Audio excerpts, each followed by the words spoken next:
चुनावी रण में बिहार में चाचा भतीजा के बीच का जो सियासी टशन है वो एनडीए को टेंशन दे रहा है, क्योंकि दोनों एक ही सीट से चुनाव लड़ने के लिए हैं और एक ही गठबंधन, एक ही पाले में। जरा इस पूरे रिपोर्ट के द्वारा हम समझ लेते हैं क्या है मामला।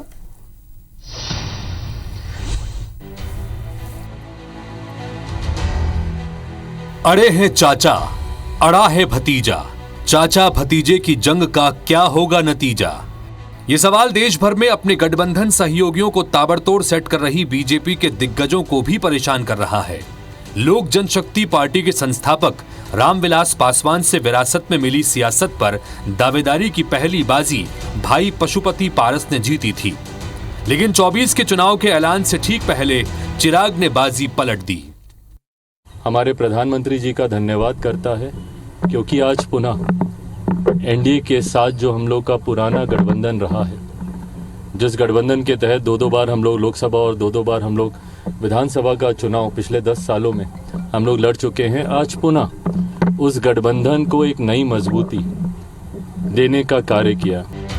बिहार में लोकसभा की कुल 40 सीटें हैं। एनडीए में जो सीटों का बंटवारा हुआ है उसके मुताबिक बीजेपी 17 सीटों पर, जेडीयू 16, चिराग की एलजेपी 4, पारस की एलजेपी 1, जीतन राम मांझी की हम 1 और उपेंद्र कुशवाहा की पार्टी रालोसपा को 1 सीट देना तय हुआ है।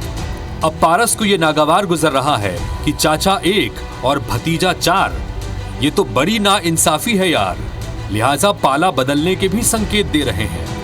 भाजपा एनडीए के द्वारा हमारी पार्टी को तरजीह नहीं दी गई। हमारी पार्टी के लोगों का आग्रह है, माननीय राष्ट्रीय अध्यक्ष जी से, हमारी पार्टी के जो 5 सांसद हैं पुनः अपने फैसला पर विचार करें।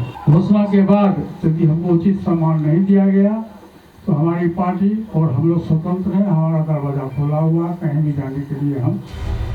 इस तकरार के पीछे असल वजह है हाजीपुर लोकसभा सीट, जो चाचा भतीजे के लिए एक अनार दो बीमार जैसी बनी हुई है। पापा पासवान की इस सीट पर चिराग खुद को दावेदार बता रहे हैं, जबकि यहां से मौजूदा सांसद पारस बड़े भैया के इस आशीर्वाद से दूर होने को तैयार नजर नहीं आ रहे। दोनों ही खुद को मोदी का परिवार बता रहे हैं। जाहिर है मामला अब परिवार के मुखिया के दरबार में ही सुलझाना होगा। Election desk, IBC 24।